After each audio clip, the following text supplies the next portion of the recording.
కోట్లాది హిందువుల కల తీరి అయోధ్యలో బాలరామయ్య కొలువుదీరాడు.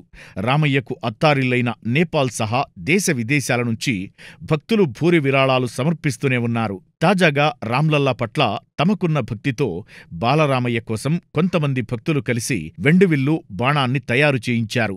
ఇవి బాలరామయ్య చేతిలో అలంకరించేందుకు త్వరలో అయోధ్యకు చేరుకోనున్నాయి. అయోధ్య శ్రీరాముడికి బెంగళూరుకు చెందిన కొంతమంది భక్తులు వెండితో విల్లుబాణాలు సమర్పించారు. అత్యంత అందమైన, మంత్రముగ్ధులను చేసే విధంగా ఉన్న వెండి విల్లు, బాణం శృంగేరి పీఠానికి చేరుకున్నాయి. అక్కడ స్వామీజీ ఆశీర్వాదం తీసుకున్న తరువాత ఆపై అయోధ్యకు పంపబడుతుంది.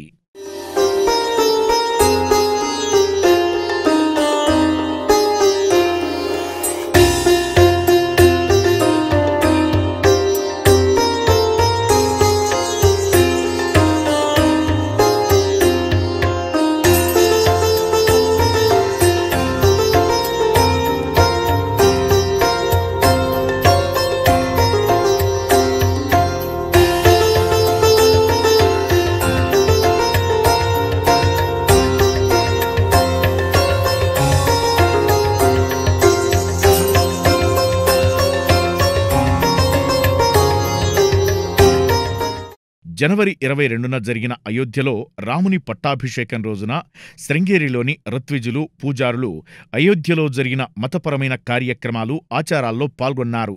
అంతేకాదు, అయోధ్య రాముని జలాభిషేకం కోసం శృంగేరి శారదాంబే కొలువుదీరిన తుంగానది నుంచి నీటిని తీసుకుని వెళ్లారు.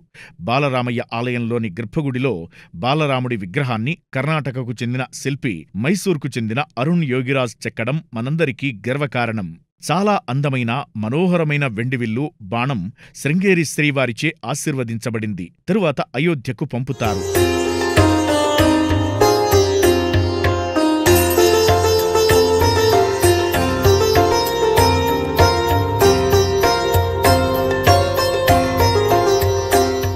శృంగేరి పీఠాధిపతులు శ్రీ భారతీతీర్థ మహాస్వామీజీ పూజలు నిర్వహించగా, ఉత్తరాధికారి విధుశేఖర భారతీ స్వామి వెండిబాణంకు పూజాది కార్యక్రమాలను నిర్వహించారు. ఇప్పటివరకు బాలరామయ్య కోసం బంగారు బాణాలు, విల్లులు, కిరీటాలు, బంగారం, వెండి పాదరక్షలు వంటి అనేక రకాల కానుకలు, భక్తులు భూరి కానుకలను సమర్పించారు. ఈ సందర్భంలో ఆంధ్రప్రదేశ్కు చెందిన రామభక్తుడు చల్లా శ్రీనివాస్ అనే భక్తుడు అయోధ్యలోని రాముడికి వెండివిల్లును సమర్పించారు.